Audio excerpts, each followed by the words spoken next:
In 1989, we detected a faint call coming from the depths of the ocean. A strange cry from a massive creature, traveling alone in the vast blue waters below. Now, at first it sounded like an oddity, a malfunctioning hydrophone, but then we heard it again in 1990, and in 1991. With only 5% of the ocean explored, baffled us. To any untrained ear, it sounded like a whale, but its pitch was too high, measuring at frequencies of 52 hertz. It meant that the song couldn't be understood by any known species of whale. Thus, it was destined to exist on its own. And it's been dubbed the loneliest creature in the world. We called him Blue 52. Every year we'd hear the lonesome whale, measured through hydrophones, spread across the west coast of America and Canada, and still it wouldn't be until 2019 before we finally lay eyes upon it. Our crew was tasked with finding him, tag him with a tracker, observe for others like him. On board the RV Song of Solitude. On board the RV Song of Solitude, we traversed the North Pacific in search of a whale that had been heard but never seen. With technology constantly advancing, tracking it had become much easier. While it took us weeks just to locate him, we grew closer with each passing day. "Do you think he knows?" Rita asked as we stared out at the horizon. The ocean was calm, gently rocking our large research vessel. It was wonderfully peaceful, and though our mission was interesting, it carried an undeniable hint of dread. "Knows what?" I asked. She sighed. "That there's others like him out there?" It was a fair question. Whether or not the strange frequency of its voice was caused by a deformity or if it was a hybrid species, it had to have been raised by someone. Whale calves stay approximately 1 year with their mothers as they grow and get ready to face the oceans alone. I don't know. Why else would he sing? The whale had been traveling in the same path as blue whales, yet the timing was off. It meant that despite it going exactly the same way, it would never meet anyone else in its journey. Wherever he swam, the others were long gone. 40 years alone, just looking for someone else. She trailed off. Weeks passed as we searched. And in the late summer of 2019, we finally found him. There it was, surfacing for a breath of fresh air. An 80-foot-long whale, spurting a fountain of water from his blowhole. He had a magnificent blue color. The shape of his body resembled that of a fin whale. Our theory of it being a hybrid had been confirmed, and he looked extraordinarily healthy, considering he'd been surviving on his own for so long. "He's magnificent," Rita exclaimed in excitement. Without hesitation, we planted a tracker on his skin with a suction cup and let him dive back beneath the ocean. We went to work and recorded more of his song, a somber tune of melancholy. We spent the next 3 weeks just tracking him, hoping to see another of his kind. Yet he remained alone. During the nights, I often found Rita staring out at the ocean, marking each time he surfaced to breathe. "He looks too sad." "How can you tell?" I asked. "I don't know, just a gut feeling I get. Poor Eros." "Eros?" "Yeah. Figured with the closest thing he has to a family, we ought to be the ones naming him." I mulled over the name for a moment. It certainly sounded better than Blue 52. A bit ironic, though, don't you think? "Not at all." As the mission went on, Rita started sleeping less and less. She was afraid that we'd lose Eros if we didn't keep a constant eye on him. Whales hardly ever sleep, constantly needing to resurface. Always on the move. Of all the mammals, they have the lowest requirement of sleep. We were 2 months into our mission when I was shook awake in the middle of the night. As I opened my heavy eyes, I saw Rita standing above me with a wide smile on her face. "There's another whale!" she shouted. We rushed to the control room where Captain Banks stood, eyes fixed on a set of new frequencies. Sure enough, there were two distinct, but similar sources of sound coming from about 1,000 feet below. I knew it! I knew Eros wasn't alone! Suddenly, our depressing job had turned into one of joy. If there were two, we could assume with high probability that there would be more. In fact, we might have been witnessing the beginning of a new subspecies of whale. It was a beautiful moment to behold. "You're sure it's just not a malfunction?" one of the crew members asked. I took a look at the numbers. Eros's voice had lowered a bit in his last years, at 50 hertz, while the others, the new source, were slightly higher pitched. Could it be a calf? No idea. The sonar isn't picking anything up. We need to get closer. We waited until morning, and tried to get closer to Eros. According to the sonar readings, there was a creature roughly twice the size of our whale, swimming a couple of 1,000 feet beneath the surface. Even for a whale, it was huge. About an hour passed. We finally caught Eros coming up for air. Despite tracking two distinct beings, only one of them ever breached the surface. Do you see anything? I asked. No, it's not coming up. Are we sure it's a whale? What else could it be? I don't know, but even whales can't hold their breath forever. We discussed the possibility of a new species entirely, but before we could even alert our superiors back in the mainland, we heard something else. It was a third song, then a fourth, and then a fifth, and before long, a whole pod of these creatures had been detected. They were massive, far larger than any known creature to occupy the ocean. It was a frightening but intriguing discovery. We ordered to send down a submersible drone to get an actual view of the beings. I controlled the machine, and as it quickly descended down 1,000 feet, we held our breaths as the light of the sun gave way to the darkness of the ocean. Before long, we'd be right on top of the unidentifiable animals. The hell? Where the hell are they? Captain Banks asked. There, I saw something. It was Eros, diving down to follow the drone. He seemed to understand that the device belonged to us and started leading us towards the other creatures. We followed Eros down further, 2,000 feet below the surface, before we finally found them. At first, all we saw were yellow, glowing orbs dangling in the darkness. And then we saw the true monstrosities we discovered. They're not whales, Rita gasped. They looked like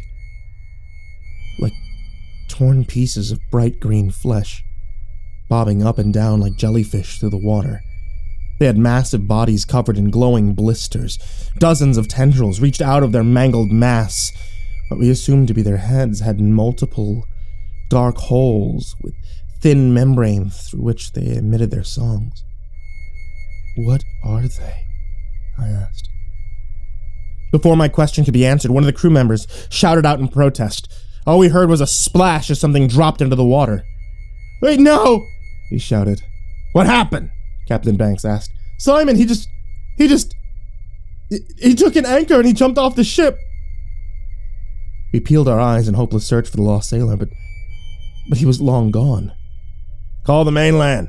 Tell them what happened, Captain Banks ordered. Get that drone back up. It's time to leave. I glanced back at the screen. The camera had gone dark. We lost contact with the drone. With little hesitation, we decided to set course for the coast. The footage would serve as enough documentation of our discovery. We were still days away from reaching land, but we didn't have any other choice. Nightfall came and plunged us into overwhelming darkness. Nothing but 1,000,000 stars above to keep us lit up in the night. And despite their beauty, they signified the immense size of emptiness surrounding us. What do you think we saw? I asked the captain. He looked over the multiple recordings we'd gotten from our hydrophones. They all matched the voice of Eros in terms of frequency, yet the rhythm seemed completely off. Whale songs can travel 100 miles, no problem. Based on the composition of these things, I'd say they were airless creatures. Would suggest they come from the very depths of the ocean beneath us. I can't say for sure. You think Eros alerted them with his voice? He nodded. Why else would they venture this far up? Our conversation was interrupted by the sound of an anchor moving on deck. We rushed outside to find Rita standing at the edge, staring longingly into the ocean below. Rita? Rita, what are you doing? They're calling for me. Who? The dancers of the sea. Their songs are so beautiful. Don't you hear them? Rita, please step away from the edge, Captain Banks begged. I took a step towards her, ready to snatch her away from the edge. Before I could even get close, she just stepped over and fell into the water. Rita! I shouted in despair as she sank out of sight. By the time we could even turn around to search for her, she'd be too far gone to rescue anyone that willingly jumped into the depths. They could never be rescued. Captain Banks jumped on the radio, getting ready to demand an airlift back to the mainland. The only sound that greeted us on the other end was that damn song from the depths. Whatever these creatures were, they interfered with our system, making it impossible to call for help. We were effectively trapped. On the ocean, 100 glowing orbs appeared. The creatures, despite coming from thousands of feet below, had the ability to surface, and they were heading straight for us. Oh God, there was all I could get out before the ship shook violently. A tendril reached out from the water and it grabbed one of the crewmen. He screamed in agony as it pierced his abdomen, pulling him into the water. Captain Banks took a knife, tried to cut one of the tendrils that are wrapped around our deck. It was a futile task, and another quickly wrapped around his leg, instantly snapping the bone within, and he screamed as the creature tore at him, digging into the leg, reaching through his abdomen. He was dead before he even hit the water. The ship started to topple over. I clung to the railing, and then something rammed us. The ship fell back into place, the tendrils retreated into the ocean, and they were temporarily free. I looked for a sign of my crewmen, but they'd all been snatched away, alone. I peeked into the waters and I saw what had been my unlikely hero. It was Eros. He had plunged his massive body into the monster, which had redirected his attention towards him. It dug its tendrils into his body. Blood filling the waters, he kept swimming, pulling away from the monstrosities, and they followed. In his wake, he left a trail of blood, leading them away from my damaged vessel, giving me an opportunity to escape. I set course in for the opposite direction, not hesitating to make use of the escape window granted to me. The creatures didn't follow, but I never stopped fleeing. It took another full day before I finally made contact with the mainland. I alerted them to the situation. They sent a ship out to meet me. I had sustained major injuries. My crew, on the other hand, they had also come to the horrors of the ocean. I don't know what happened to Eros, if he managed to get away or if the things caught up with him. But whatever the case, he saved my life. And I owe him everything. In his search for a family, he inadvertently awoke something from the deepest part of the ocean. And according to recent hydrophone recordings, there are millions of them across the Pacific, and they're spreading further and further around the world. The seas are no longer safe, and there's nothing we can do to stop them. I might have made it back to shore, but what truly terrifies me is that despite being 1,000 miles away, I still hear them singing. Now, at first they were only sounds, but now I fully understand. They want me to come to them. And I don't know how long I can resist.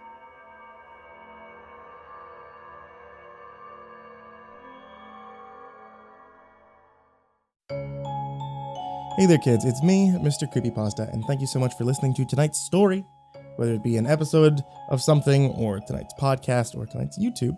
I hope all of you are staying safe in the current pandemic craziness.